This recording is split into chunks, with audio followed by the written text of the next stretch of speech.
Hello guys, आज हम class 9th के एक्सरसाइज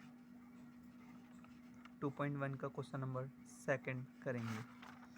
उस टाइम पर हमने बस क्वेश्चन नंबर फर्स्ट के 5 क्वेश्चन किए थे, क्योंकि मैं इसलिए करता हूँ जिससे कि हमारी शॉर्ट वीडियो बन जाए और जल्दी से जल्दी लॉन्ग वीडियो ना बने, जिससे कि स्टूडेंट बोर ना होए। तो आज हम क्लास 9th की एक्सरसाइज 2.1 का क्वेश्चन नंबर सेकंड करेंगे। आज देखते हैं सेकंड में क्या बोल रहे हैं। Right the coefficient of x square in each of the following.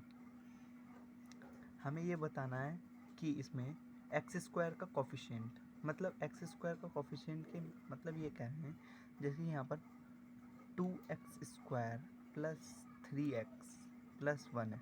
ये हमारी एक पोलिनोमियल इक्वेशन है। अब इसमें ये देखते हैं कि कोफिशिएंट का मतलब आगे वाला, ये जो एक्स स्क्वायर है ना, हमें क्वेश्चन में ये दे रखा है कि एक्स स्क्वायर का कोफिशिएंट बताओ। तो हमें एक्स स्क्वायर का कोफिशिएंट के आगे जो भी टर्म दिखेगी ना कांस्टेंट, वो हमारा एक्स स्क्वायर का कोफिशिएंट होगा, यानी कि 2 is a coefficient of x square. Then हम ये देखेंगे, अगर क्वेश्चन में ये पूछता है write the coefficient of x, x का कोफिशिएंट बताओ, तो हम क्या बताते, जैसे ये यहाँ पर x है तो x के आगे वाली जो कांस्टेंट टर्म है 3, उसको हमारे को बोलना पड़ेगा x is the coefficient of 3। ठीक है। अब हम देखते हैं यहाँ पर फर्स्ट क्वेश्चन में यही पूछ रखा है, एक ये पोलिनोमियल इक्वेशन है, आगे पीछे लिख लो, चाहे हम इसको ऐसे भी लिख लें x square plus x plus 2, उससे कोई फ़र्क नहीं पड़ता।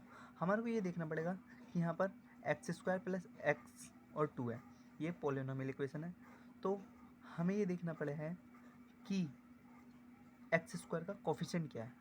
तो हम आपको थोड़े बहुत कंफ्यूज होंगे, यहाँ पर तो कोई वेरिएबल भी नहीं है, ये कांस्टेंट टर्म भी नहीं है, तो वेरिएबल हमारा एक्स स्क्वायर है। पर अगर कि एक्स स्क्वायर लिखा होता है ना बस, तो हम ना कोफिशिएंट में ना हम इसको 1 बनते हैं, 1 समझते हैं, 1 ये होता है हमारा एक्स स्क्वायर। तो हमारा जो एक्स स्क्वायर का कोफिशिएंट हो जाएगा ना, वो 1 हो जाएगा। देयरफॉर हम लिख देंगे coefficient of x square on this equation, इस इक्वेशन के अंदर वो है हमारा 1, यानी कि हमारा आंसर क्या हो जाएगा, 1 हो जाएगा। अब हम सेकंड देखते हैं, 2 minus x square plus x cube. यहाँ पर अगर हम इक्वेशन को अगर सिंपली फॉर्म में लिखें तो हम ऐसे लिख देंगे x cube minus x square plus 2। ये हमारा एक स्टैंडर्ड, यानी ये हम लिखने का तरीका एकदम सीरीज वाइज में है, जैसे कि x की पावर 3 फिर x की पावर 2, अगर x होता तो फिर x लिख देते फिर 2 लिख देते, ऐसा हमारे को एक सीरीज़ मिल जाती है कि हाँ एकदम सीरीज़ में चल रही है उसकी पावर। तो हम देखते हैं अब हम एक्स स्क्वायर का क्या कोफिशिएंट है। तो यहाँ पर देखिए एक्स स्क्वायर के सामने एक माइनस का चिन्ह भी है, और मैंने आपको बोला था कि अगर कोई भी सिंगल टर्म हो जैसे कि एक्स स्क्वायर, तो उसके सामने क्या होता है हमारा 1। अब 1 तो है ही, हम तो ये तो समझते हैं, पर यहाँ पर एक नेगेटिव का साइन भी आ रहा है, तो हम क्या समझेंगे कि नेगेटिव भी हमें लेना पड़ेगा। अगर हम ये लिख दें 1 इज़ अ कोफिशिएंट, नहीं, हम 1 को नहीं लेना, क्योंकि यहाँ पर तो पॉजिटिव साइन तो कहीं भी ले सकते हैं, पर नेगेटिव साइन नहीं ले सकते। अगर जहाँ नेगेटिव होगा तो हम नेगेटिव ही लेंगे, और जहाँ पॉजिटिव रहता तो पॉजिटिव तो रहता ही।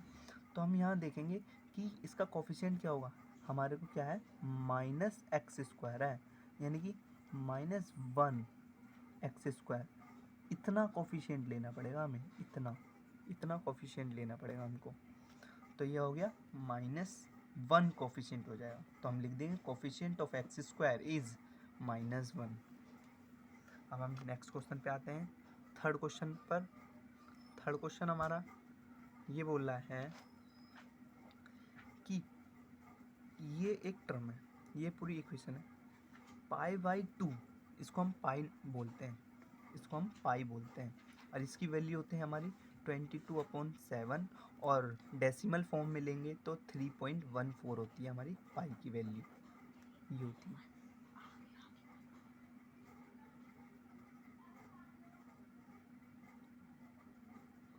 ये हो गया। तो एक्स स्क्वायर का क्या कोफिशिएंट है हमारे पास?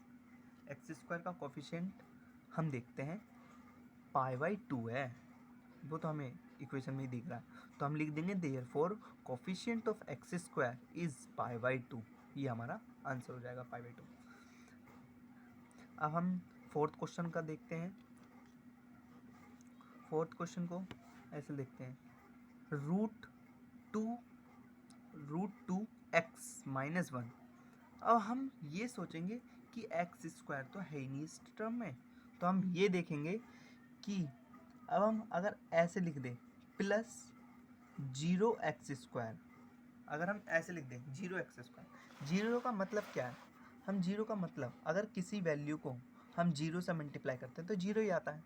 अगर हम जीरो को मल्टीप्लाई करते हैं एक्स स्क्वायर से तो जीरो ही तो आएगा। तो हम क्या चाह रहे हैं कि एक्स स्क्वायर का कोफिशिएंट, और एक्स स्क्वायर का कोफिशिएंट हमारे को जीरो, तो हम यहाँ लिख देंगे coefficient of x square is zero. तो हम ये लिख देंगे coefficient of x square is zero. अब लिखते हैं, अब देखते हैं नेक्स्ट। सेकंड क्वेश्चन तो पूरा कंप्लीट हो गए, 4 क्वेश्चन थे इसमें। अब है थर्ड में ये देखते हैं, given one example of the binomial of the degree.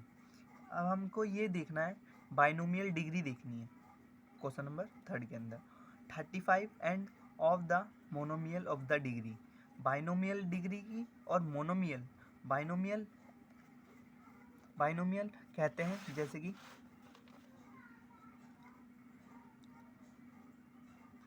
किसी की पावर 1 हो, किसी वेरिएबल की पावर 1 हो, उसको तो हम बोलते हैं मोनोमियल। बाइनोमियल उसे कह देंगे जिसकी पावर 2 हो, उसे कह देंगे बाइनोमियल। किसी की पावर 3 हो तो उसको हम ट्राइनोमियल कह देंगे। ऐसे ऐसे चलता रहता है।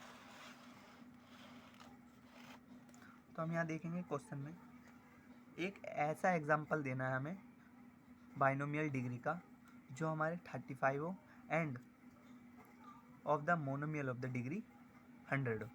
ऐसा एग्जाम्पल देना है, किसी की जो बाइनोमियल डिग्री है वो 35 होनी चाहिए और मोनोमियल डिग्री वो होनी चाहिए 100। उसका एक एग्जाम्पल देते हैं।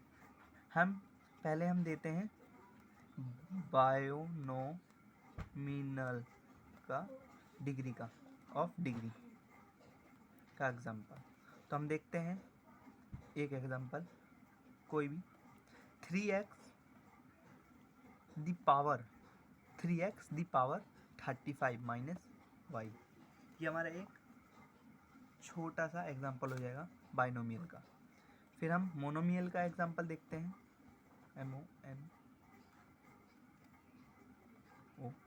MONOMIAL, monomial of degree. ये देख लेंगे तो √2y द पावर ऑफ 100, ये हमारा हो जाएगा एक एग्जाम्पल मोनोमियल का। You can write some more polynomial with the different coefficient. इनका जो हम एक वेरिएबल टर्म में तो लिख रहे हैं पर इनका जो कोफिशिएंट है वो अलग अलग है। तो अब हम देखते हैं क्वेश्चन नंबर 4। क्वेश्चन नंबर 4 पर आते हैं। क्वेश्चन नंबर 4 में क्या पूछ रखा है इन्होंने? क्वेश्चन नंबर 4 में ये देख रखा है इन्होंने, right the degree of each of the following polynomial. हम पोलिनोमियल की हर एक डिग्री बतानी है कि हाईएस्ट डिग्री कौन सी है इनमें। तो हमारे को क्वेश्चन दे रखा है, पहला क्वेश्चन है 5x³ + 4x² + 7x। अब हमारे को किसी वेरिएबल, जैसे कि वेरिएबल है हमारे पास x की ऐसी पावर देखनी है जो सबसे हाईएस्ट है। इसमें हाईएस्ट, इसकी पावर 1 है, इसकी पावर 2 है, इसकी पावर 3 है। तो हाईएस्ट पावर कितनी होगी? 3। तो हम लिख देंगे highest degree of the polynomial equation is 3। Degree हमारी हो गई 3। अब नेक्स्ट क्वेश्चन में आते हैं, 4 - y²। अब यहाँ पर तो वेरिएबल एक ही है y, तो y की जितनी पावर होगी वो उसकी हाईएस्ट डिग्री होगी। तो हाईएस्ट डिग्री ऐसे लिख देंगे, highest degree of the polynomial is equation 2 हो जाएगा हमारा आंसर। अब आते हैं थर्ड क्वेश्चन पे, 5t माइनस रूट 7। अब हमारे को देखना पड़ेगा कि वेरिएबल कौन सा है। वेरिएबल तो हमारे को ये दिख रहा है एक अकेला, तो t, और t की पावर क्या है 1 है हमारे पास, तो हम t की पावर क्या लिख देंगे 1।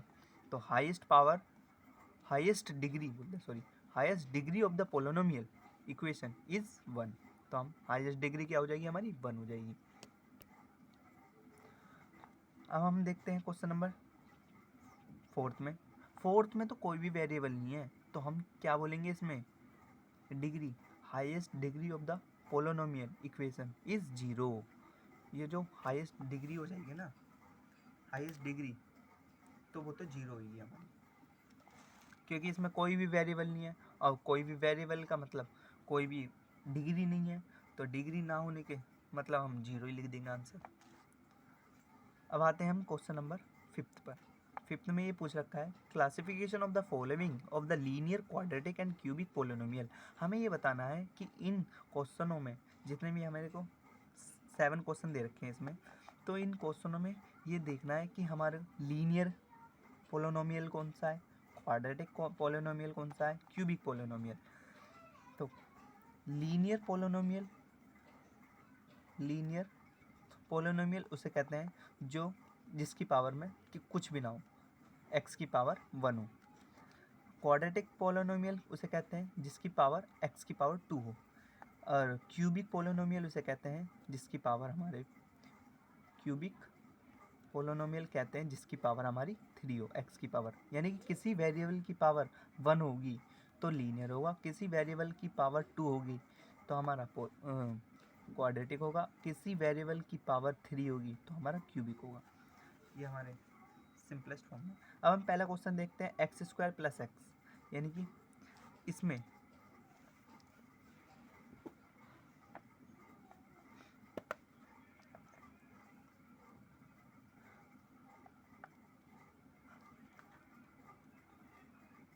हमारी हाईएस्ट पावर तो यहाँ पर स्क्वायर है, तो मैंने गलती से लिख दिया, यहाँ पर वो आएगा क्वाड्रेटिक, क्वाड्रेटिक पोलिनोमियल इक्वेशन। ये हमारी क्या हो जाएगी, क्वाड्रेटिक पोलिनोमियल इक्वेशन। अब सेकंड क्वेश्चन पे आते हैं, x माइनस एक्स क्यूब, तो हमारा आ जाएगा क्या होएगा, 3 हाईएस्ट पावर है, तो 3 को क्या बोलते हैं हम, क्यूबिक, तो क्यूबिक क्या हो जाएगा, क्यूबिक पोलिनोमियल। तो this is equation cubic polynomial, ठीक है। अब क्वेश्चन नंबर 3 पे आते हैं, यहाँ पर y plus y square plus 4, यानी कि हाईएस्ट पावर कितनी है वेरिएबल की, 2, तो 2 को क्या बोलते हैं हम, किसी भी वेरिएबल की पावर 2 हो तो उसे क्वाड्रेटिक बोलते हैं। तो क्वाड्रेटिक यानी कि ये ऐसे लिख देंगे, देखो this is quadratic polynomial equation, ऐसे लिख देंगे। 1 प्लस एक्स, तो ये एक्स की पावर अगर 1 हो, किसी की भी एक्स की पावर अगर 1 हो किसी भी, उसे को बोलते हैं, उसे क्या बोलते हैं, लीनियर। तो हम क्या लिख देंगे, this is a linear polynomial equation. फिर हम अगला देखते हैं 3t, ये एक t तो एक वेरिएबल है और t की पावर कितनी है 1, तो इसको हम लिख देंगे this is a linear polynomial, क्योंकि इसकी पावर 1 थी। अब आते हैं 6th क्वेश्चन पर, आर स्क्वायर है हमारे पास, यहाँ पर आर स्क्वायर, तो आर स्क्वायर यानी कि आर तो एक वेरिएबल हो गया, और आर की पावर कितनी है 2, और 2 अगर किसकी वेरिएबल की पावर 2 होती है तो उसे हम क्वाड्रेटिक पोलिनोमियल बोलते हैं। तो हम लिख देंगे therefore this is a quadratic polynomial equation. अब हम देखते हैं,